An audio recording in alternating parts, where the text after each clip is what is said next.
बिस्मिल्लाहिर्रहमानिर्रहीम। अस्सलाम वालेकुम। मैं आसिम उस्मानी हूँ और आपको अपने यूट्यूब चैनल पर वेलकम करता हूँ। आज की शॉर्ट वीडियो में हम डिस्कस करेंगे जी मुनाफिक की कौन सी 4 निशानियाँ होती हैं या ऐसी कौन सी 4 बातें हैं जिनकी वजह से हम किसी भी शख्स के नफाक को पहचान सकते हैं।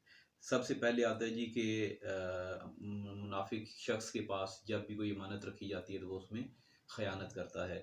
उसके बाद जब भी बात करता है वो झूठ बोलता है। तीसरे दर्जे पे जब वो किसी से कोई वादा करता है या अहद करता है तो उसकी अहद शिकनी करता है। और चौथे दर्जे में वो जब कभी झगड़ा करेगा तो उसमें बदज़ुबानी बद तहज़ीबी पे उतर आएगा।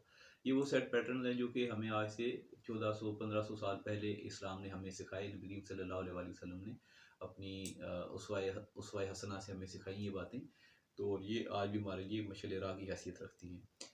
अपना बहुत ख्याल रखिएगा। इस वीडियो को लाइक करें, चैनल को सब्सक्राइब करें और शेयर करें। अल्लाह हाफ़िज़।